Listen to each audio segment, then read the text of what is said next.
So in the last class, we have discussed about HTTP request sending to the web application. Okay, and how to intercept those requests with the help of the burp suite. We have also uh, gone through the installation of the burp suite and the configuration of the burp suite with any of the browser like Mozilla Firefox or Google. Can you hear me? Yeah, Kiran. Okay. So yesterday we have discussed about the body of the HTTP request, like what are the contents in the HTTP request, like what are the headers, what are the actual body, what are the request headers, what are the parameters, important parameters in the HTTP request, and we have also gone through different types of HTTP requests like get, post, put. So today we will gonna discuss about the HTTP status codes. Okay,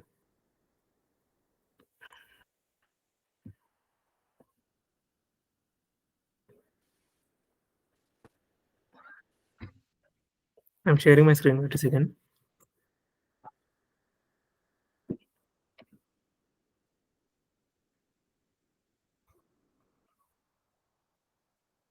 Can you see this?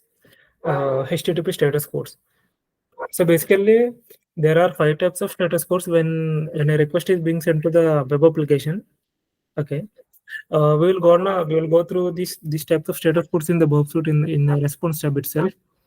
Like I will discuss about the theory as well as the practicals in this session.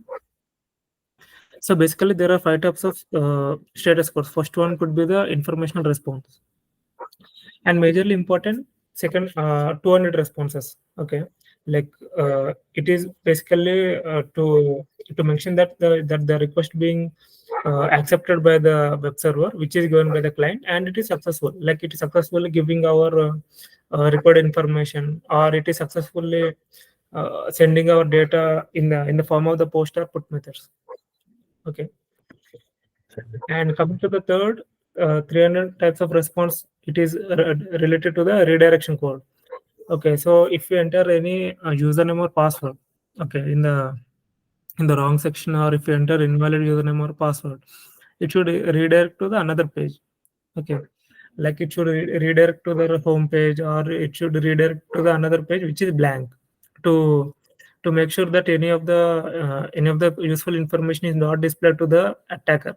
Okay, that's how the 300 code responses works. And coming to the 400 code responses, it is related to the client error.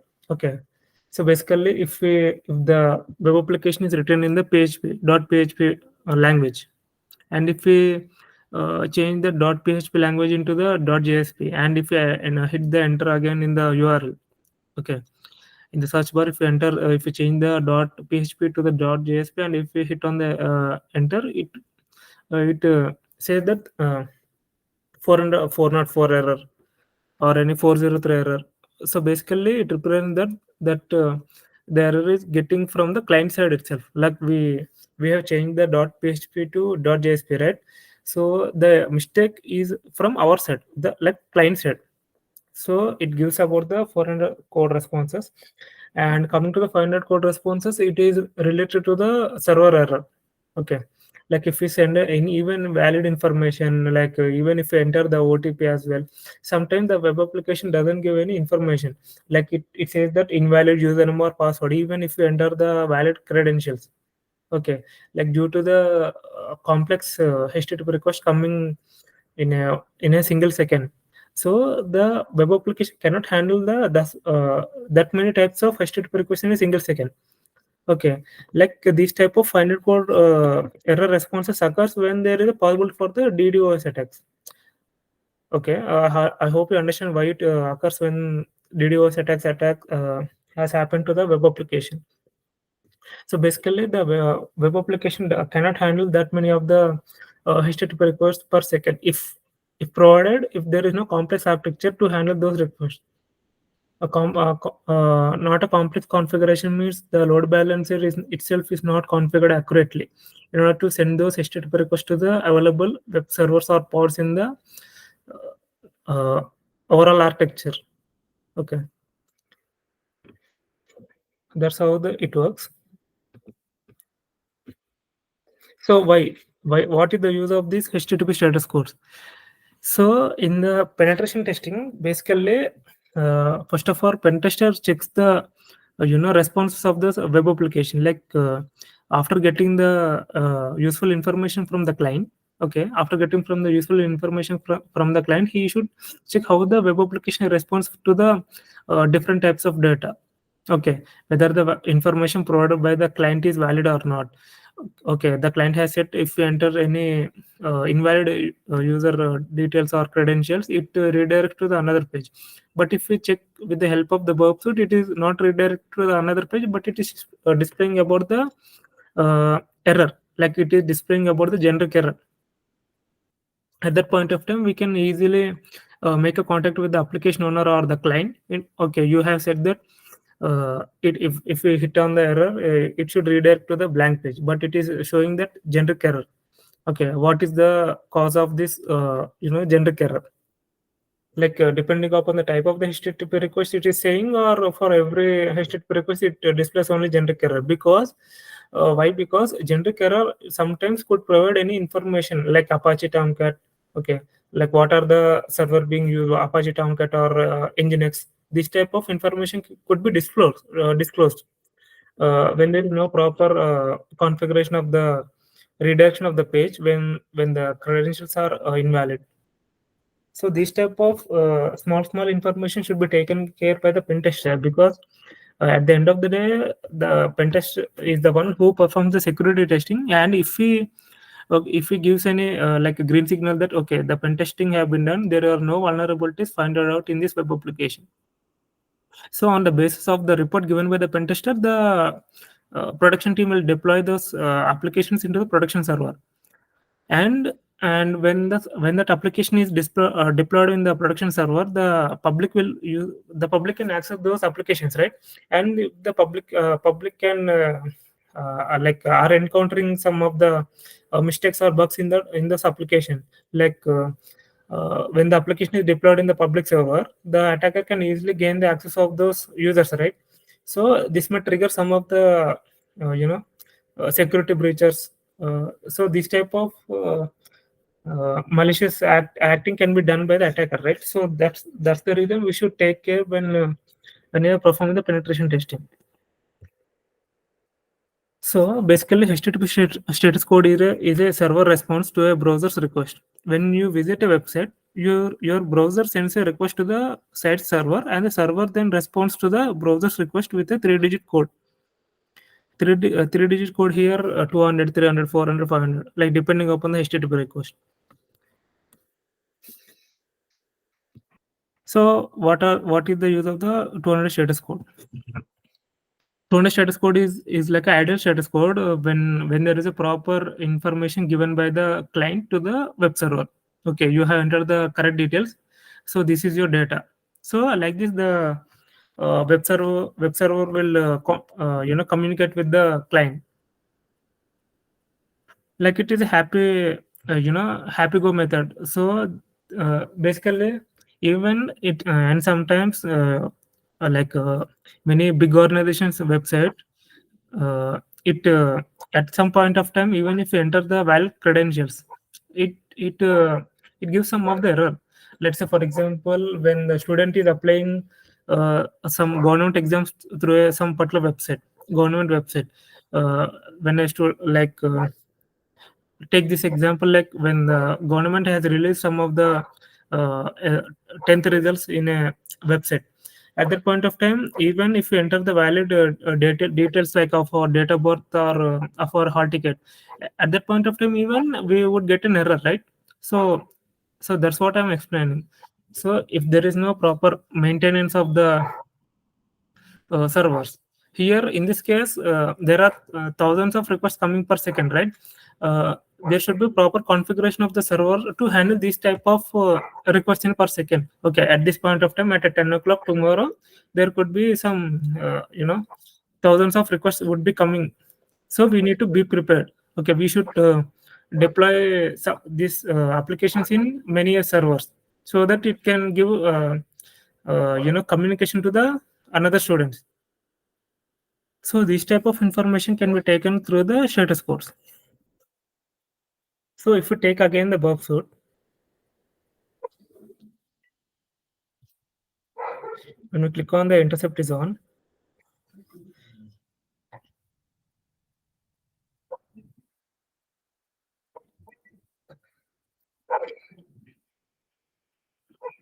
demo.testfire.net.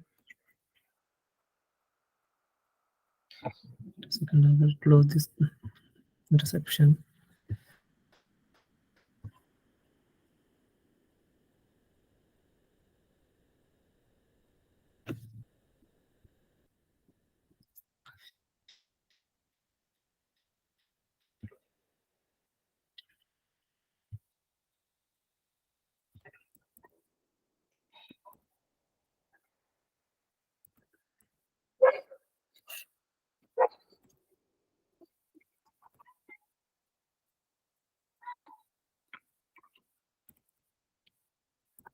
So this is not something new. Yesterday I have entered this data.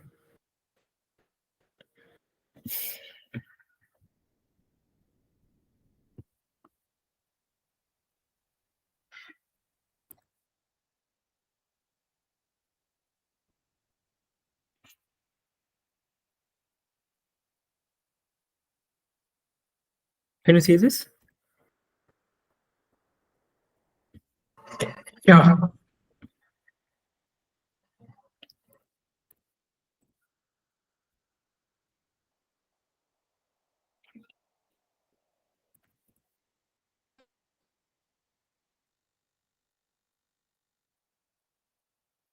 Here, when we have entered into this particular, like logged in as an admin user, basically the intercept is being on. So if you click on the intercept off, it should be redirected to the admin user. So if we enter through the admin user, okay, like through the SQL injection vulnerability, today the topic is not about that. If you enter as admin user, there could be generation of cookie. You can see here, right? Cookie. So this type of information should also be stored, like stored in the back end of the so-called web application database. Okay. Why? Because so if we have entered the correct details, right? If we have entered the correct details in the case of the admin 123 and the password 1234. Okay. So then the web application gives one of the cookie. Okay, or session ID. Okay. So if at next day, if we enter the wrong details, okay, we have entered the wrong credentials, then the cookie given by website will cross check. Okay, he have entered the invalid credentials. Okay, on what basis? Whether the user is authorized or not.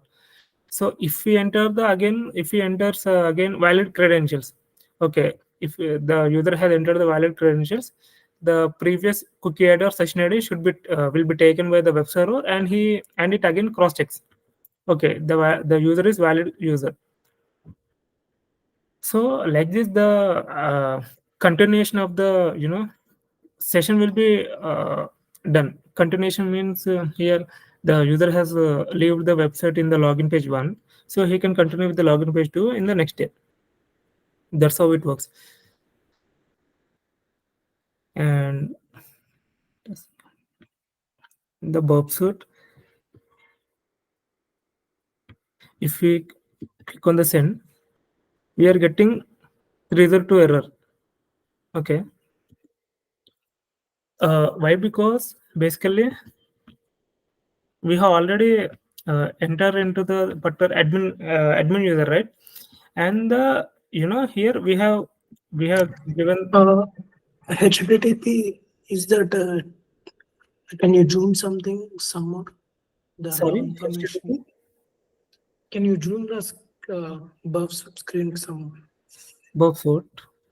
Yeah.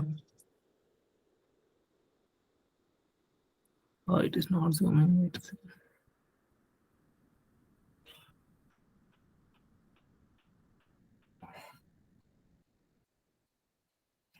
Mhm.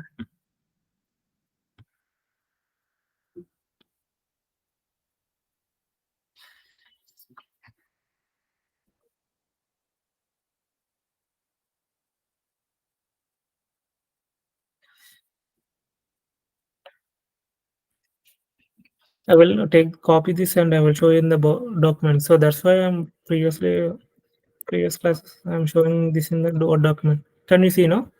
Response.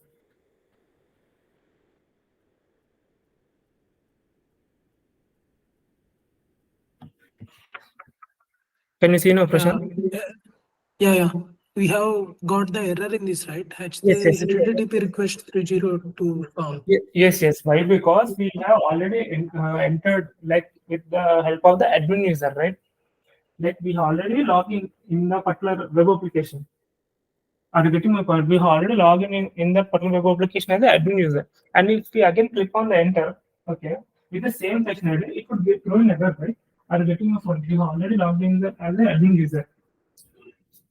And we will open another tab, and if you take the particular session ID again, like that session ID, you can see that session ID takes it as a, okay, he has already logged in as an admin user.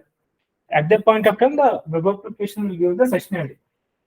And if you take that again session ID, and if you again enter the HTTP request, it is obviously throws an error, right? So that's how it works, web application response. Are you getting my point, Prashant? So that's how it works. Basically, if you change, sorry, No. Okay. see, you can see here, right? Connection is closed. Why? Because the response code is 302. 302 means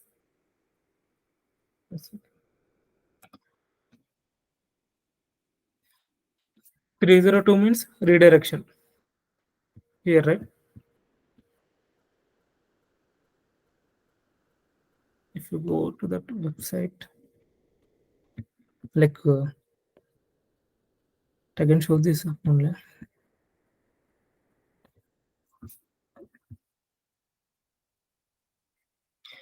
So that's how it works. And if we change this .jsp to .php, like it is in the response, like I'm saying, if it is in the case of the request, like if you copy the request and again,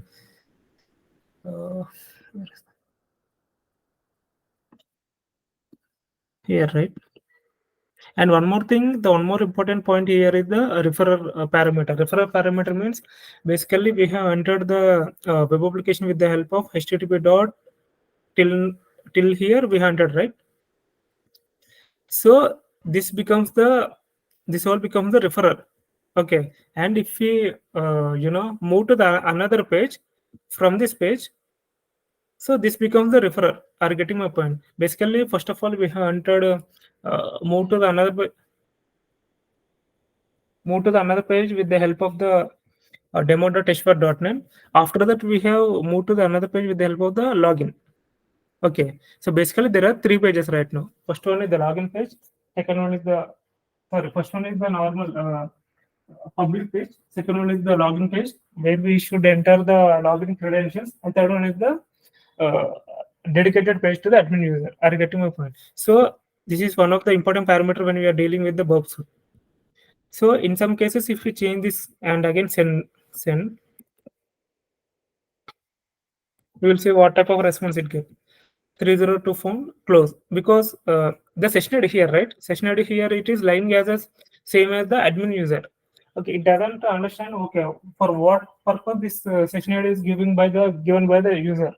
It checks with the existing users, and like it won't understand why.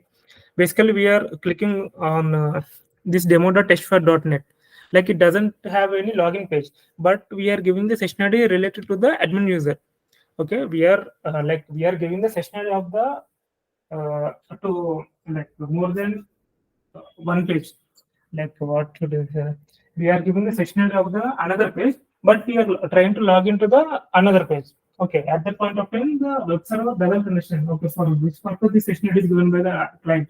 So at that point of time, this type of 300 status codes will be displayed by the web server.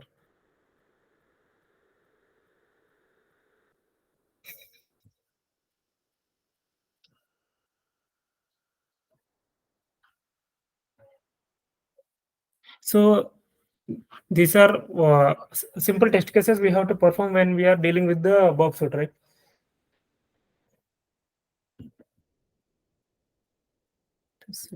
And, and next comes the client error and server error.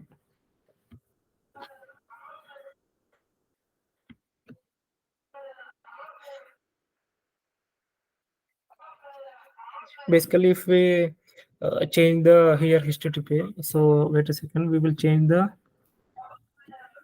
login. Here login, in the place of the do login, we will provide AAVC. And if we click on the send button, are you getting my point? Here it is shown as the 404 error. 404 means Client error. a client error. That's how it will be displayed in the box suite. So these are the types of the test cases we should perform as a pen tester. Okay, like these are the test cases we have to predefinedly exist. Like we have to write these test cases. Okay, these type of test cases should be performed when we, like, these are basic test cases. Basically, should be performed by the pen tester.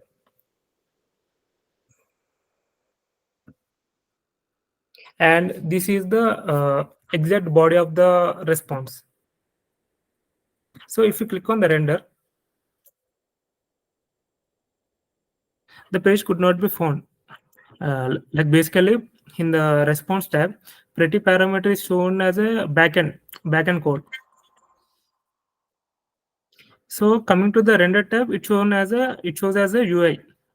Okay, so this is the actual important status code, and this comes the actual body. This comes the actual body here, which could be displayed in the UI as a. We'll click on the send again.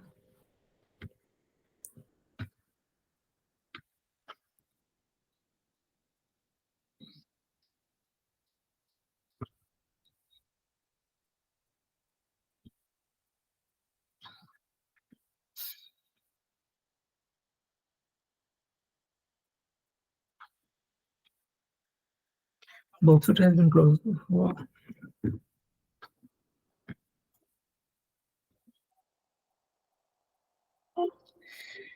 Again, same error has been thrown.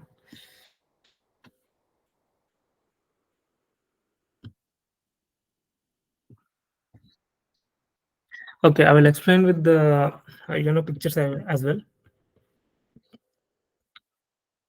Basically, there is a problem in my system configuration, so that's the reason the box suit won't like it crashes immediately after 2 to 3 days of working with the box suit. So next comes the 300 status code. 300 status code is related to the redirection. Like it should be utilized on any time of the URL needs to be redirected to the another permanently. So in the pentester career, basically, we wantedly, send the incorrect data. Wantedly, like incorrect data means not in the case of the, not only in the related to the username and password. We should enter the, we can even change the .php to .jsp, or we can even change the web URL as well. And we have to hit on the enter. So we should check how the web Do we need to change the type of the port? Sorry? .php to .jsp. No. Like, are you asking about the port, right? Port. Yeah. No, we don't need to change the port as well. We just, that's what I'm saying. We just need to check whether the application is responding on the basis of the only URL, or it takes another parameter. Okay. So in which areas the parameters are being checked by the application, we should change the data in those parameters. Okay. The web application doesn't take only demo.testfire.https demo.testfire.net, right? It takes another word called .jsp. Okay, .jsp means here in which language it has been written. If we change that .jsp to the .php, we have to check how the response is given by the application. If the application is giving other than 300 code status error, or any 400 code error, other than 300 code error, or if it is giving 200 status codes as well, we can term it as a vulnerability. Like yesterday, I have said that we should first of all crawl the application with the help of the automated scanner, and that automated application will display the existing vulnerabilities. But these type of small vulnerabilities cannot be detected by the automated scanner. So that's the reason, even after getting the the low code, low uh, low low priority vulnerabilities, we have to even perform the manual testing as well. So to get an idea, extra benefit like add-on ping plugins. Okay. Yeah, but in the community, you won't get that types of plugins. Mhm. Which kind of plugins will be present in the enterprise edition? Basically, it could be related to the getting source code directly from the application. These types of plugins can be used majorly, but we can perform our work as a pen tester with the help of the community edition as well. There is no much difference, but there are some differences. Like we won't come across those differences when you are using with the professional as well.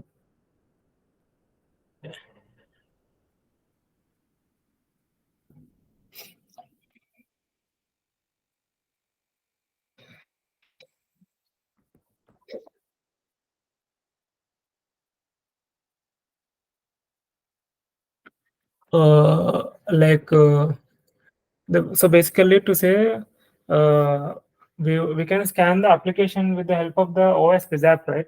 In the previous lectures we have discussed about the scanning of the OS app. Like in professional, we have existing vulnerabilities, not existing, existing plugins like Active Scan. So these type of plugins can be used in the professional above, so just to scan the application. And for the scanning of the application, we can even perform the OS app. So basically, Bobsuit is majorly into the intersection of the HTTP request. Majorly, it is being used for the proxy server. So in many MNC organizations, the Bobsuit will be called as the proxy server. It is not called as the application scanner. For application scanner, we have the OS preserve.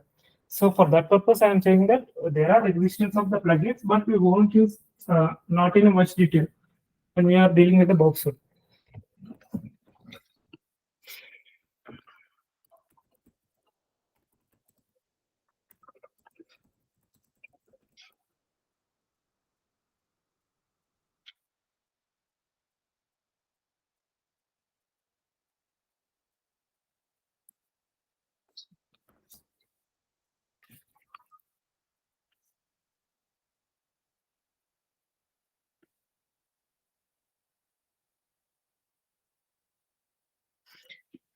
Second.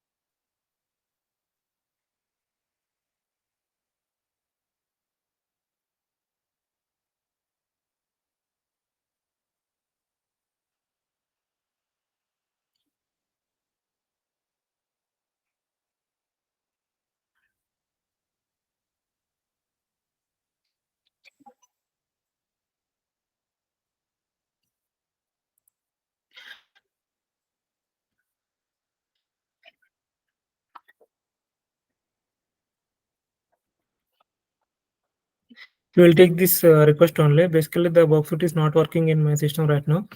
Another test case could be here do login / do login existing, right?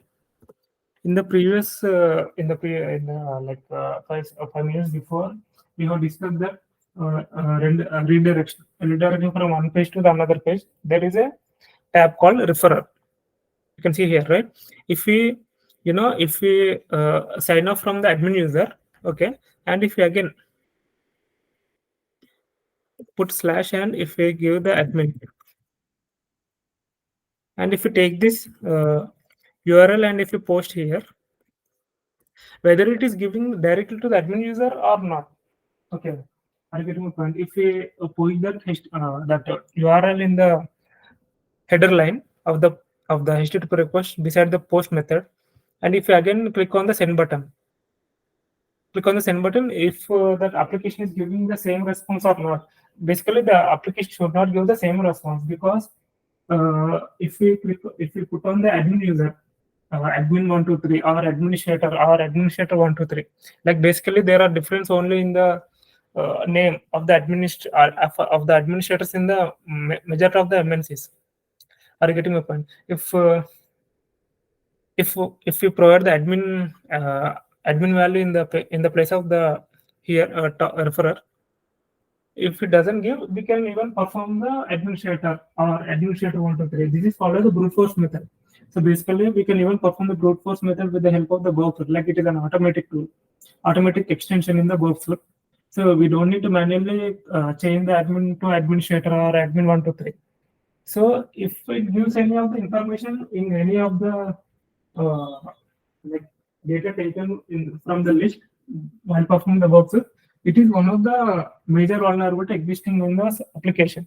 Like we can term it as a high priority or high impact vulnerability.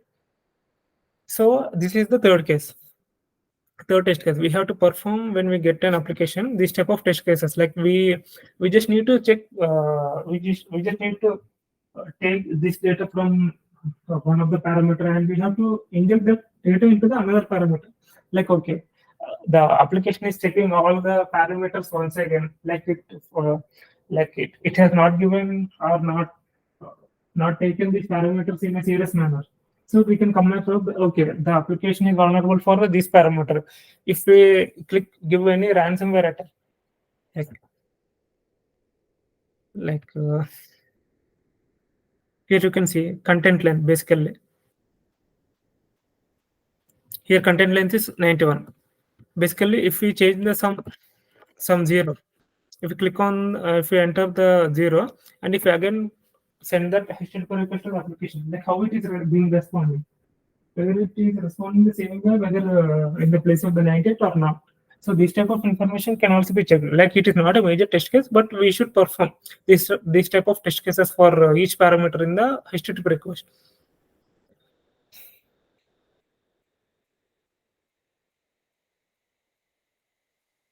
Yeah, can you check once whether your Bob suit is working or not? I didn't get exactly what you are saying. Okay. I will like Bubsuit is not working right now. I'll explain once again. Did you understand this point? This URL. Yeah, by changing the referrer ID to admin user. Even if you give the admin user /admin, the application should not give give the 200 code response. Why? Because previously there is a cookie existing here, right? Are you getting my point? Yes. Basically, after entering as a user, the web server will give as a cookie or stationery to us. So before even entering as any of the user, like a normal user, not an level of the admin user, even before entering as a normal user, there is a cookie. Cookie means okay. This is cookies related to the admin user's cookie. At that point of time, the web server or a web application should check this cookie parameter as well. If it checks in an accurate manner, in a perfect manner, then it should give the redirection code or error code, depending upon the configuration set up by the security professionals. And the point I am trying to explain here is, let's say for example here, okay, here let's take this user agent. This is the IP address of our, okay, and if we change this IP address to, and if we change this IP address to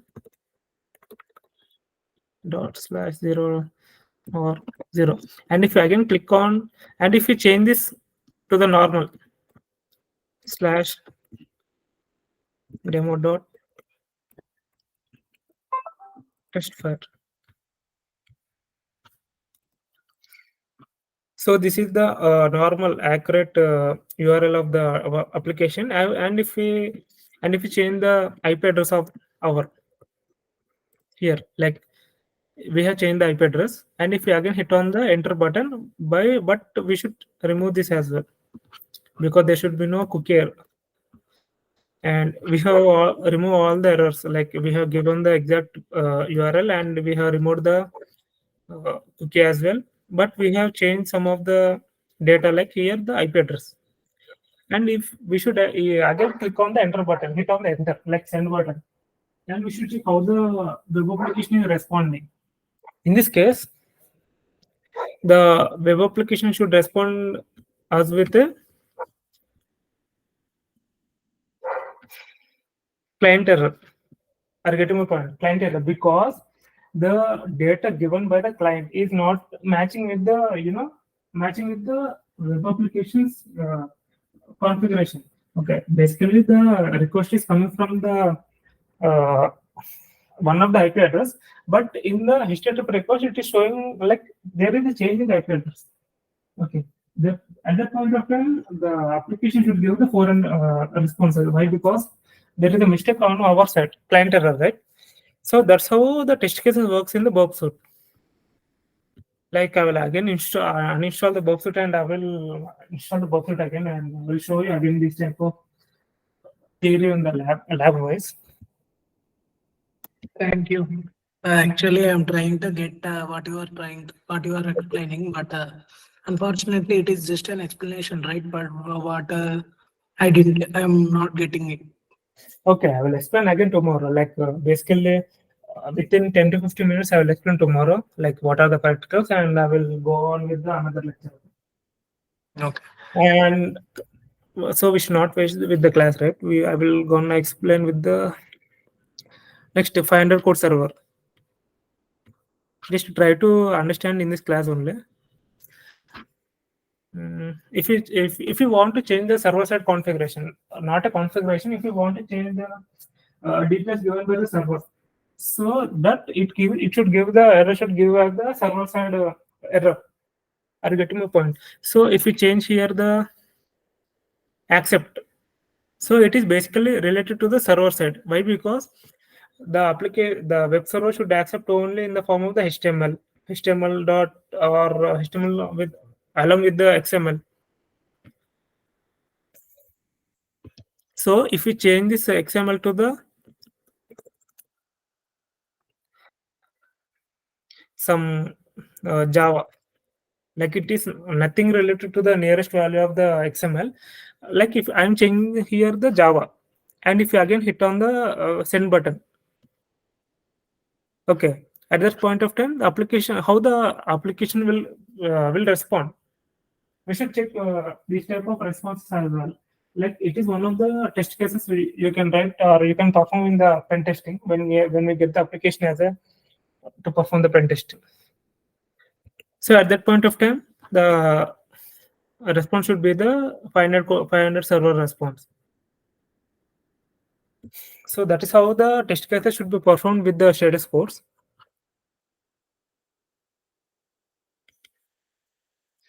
So that is about the status codes. And I will explain the today only why we need Kali Linux. So basically we use the Kali Linux, right? We have installed the, basically I have said how to install the VMware and how to install the Kali Linux. Like I will show how the installation of that as well. Basically it takes time to install the Kali Linux image only. Like for the installation of the image only, it takes like 30 minutes. So that's the reason I will show again. I will show that in the coming lectures, basically. So after installing the Kali Linux image in the VMware, so why? Because why we should only install the Kali Linux? It is basically the Kali Linux comes with the predefined tools in map, SQL map, even the Wireshark as well comes with the predefined in the Kali Linux, and it is basically a Debian based operating system. Basically, it is majorly for the pen testers only. So professionals who use the Kali Linux, network administrators, pen testers, forensic engineer, white hat hackers, black hat hackers, gray hat hackers. You come across the difference between white and black and gray, right? Security administrators, computer enthusiastic, Cisco. So these are the people who use the majorly who use the Kali Linux. So we should have some basic knowledge of using the commands, like basic syntax, like you know that hyphen s command. Hyphen s means the sudo user. Why? Because some of the tools can only be accessed when we are in a root user. Okay. Hyphen s who like who is the active user in the current Kali Linux. Whether I am accessing with the help of that or normal user. And sometimes I will show this kill process as well. It is basically majorly related to the nmap. Kill process will be used when we use the nmap tool to send the probes. Probes here means the data packets to the application, the application, like how it is being responded. Sorry, Kiran, your voice is very low. Okay, can you hear me now? Yeah. Yes. So basically, kill process is basically used in the nmap tool. Why? Because basically nmap can be used to send the probes from the some of the browser to the web application, like sending the sync packets or acknowledgement packets, or the combination of the sync or acknowledgement packets or ICMP packets. Okay, this type of package will be sent by the pen testers to the web application, like to get the status of the ports. Ports means here in which area the web application is being accessible by the public. Okay, the web application is being deployed at the port number 80. Basically, it is related to the TCP. So the web application is open at the port number 80. We have to get the information. Okay, this port is open. If the port is open, like basically this type of information should not be displayed even if we send the probes. Like here, the data packets. Right? Because if the Actually, uh, according to the ports are always working on some 80 port is works on many applications, right? yes. If we are accessing the 80 port again, already mapped, if 80 port is mapped to particular application, can we use the port again to another one? No, that's what I'm saying. Like we don't need to check whether there are multiple applications existing in the same port. Our work is to get how whether the port is open or not, and to precisely say the status of the port should not be displayed.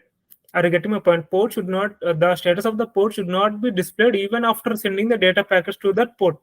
Why? Because when the cyber attacker comes across this type of information, okay, port number 80 is open. So if we send the data packets, so in this data packets, if we insert any ransomware, okay, a malware, malicious script, so the port is giving the response. The port is giving the response means that the data packets is being taken by those port, and those data packets will be processed by those port. Okay, so the cyber attacker comes at a conclusion that okay, we can perform the attack with the help of this port. So there should be no disclosure of the status of the ports. Basically, there should be, there should be no clear information whether the port is open or even closed. Whether the closed status should not be displayed in the nmap as well, right? Because if the cyber attacker comes across this, okay, this port number 80 is closed. Well, he goes to the another port number. Are you getting my point? If he goes to the another port number, so that's the reason the port should be displayed as a open filter. Why? Because basically the port is in the backend in the real port is open. Okay, port is basically open in the backend of the application. But for ours, when we send the data packets to the port numbers of the certain application, the port is not giving any information like whether even the port is closed or port is open.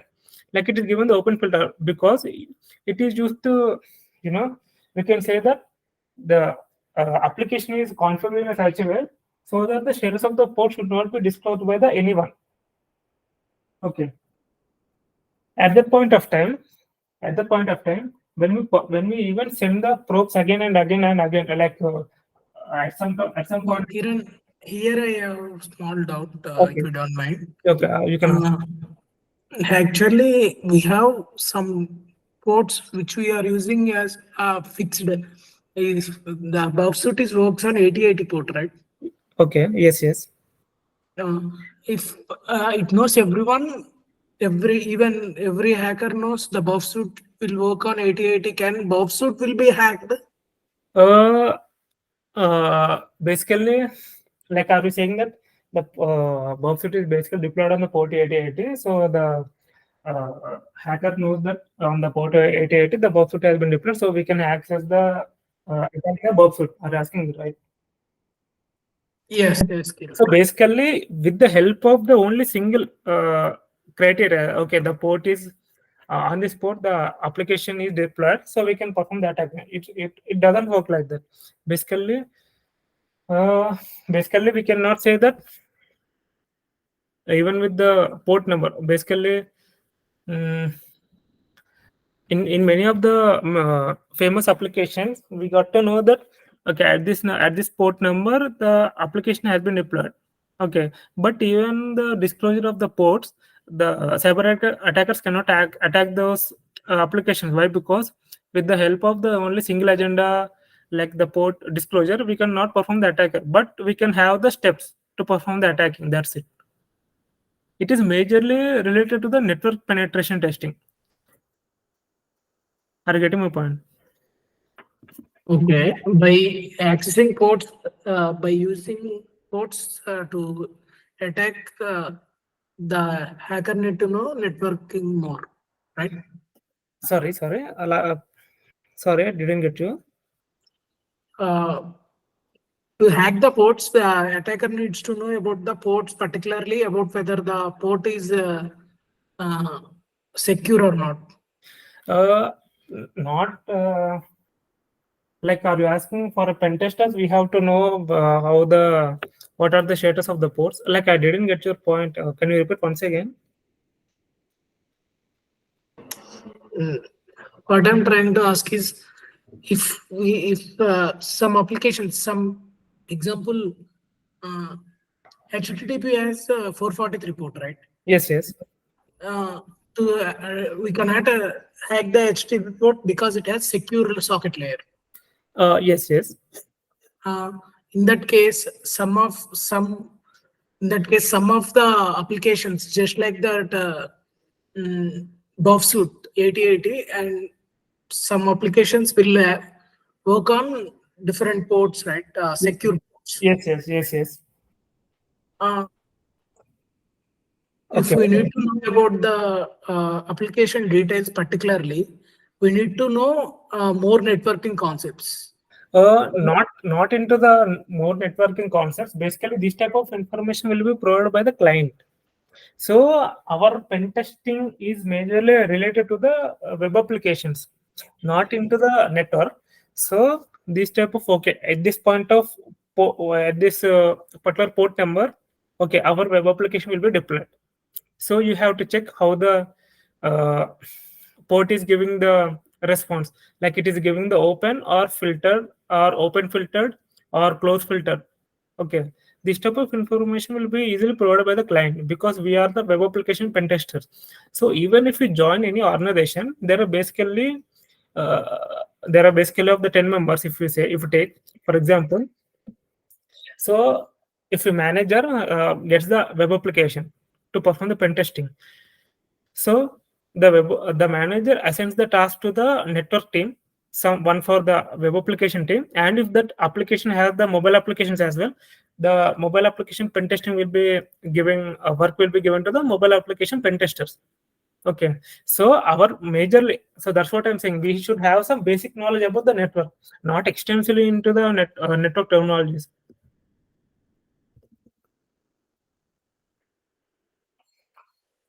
Did you understand, Prashant? Yeah, I get you. So that's what I'm saying. If the port is not giving any information about the ports,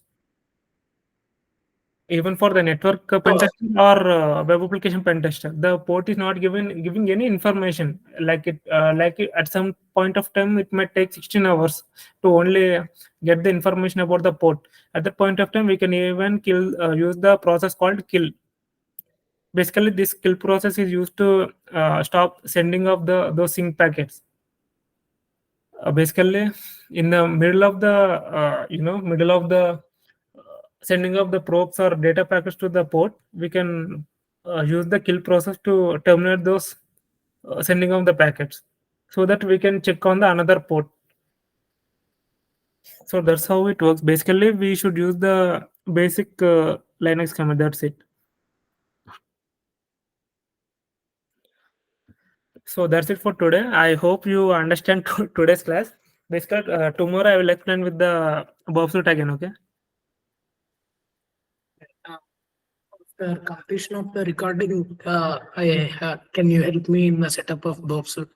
Okay. Like you didn't install the Bob suit. Yeah, installed actually, but I need to Configure. attach to the browser, right? Configure. Okay. I will explain. Okay. No, Yeah, I like will I share. explain this configuration of tools and all in the after the class, because we should discuss about the topics, right?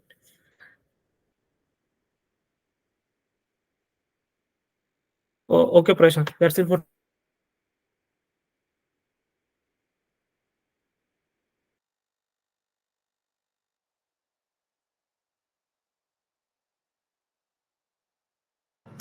You can leave, Prashant. Yeah. Having any doubt? No doubts. Can you help me in configuration? Right now, I will stop the class and I'll help you. Okay.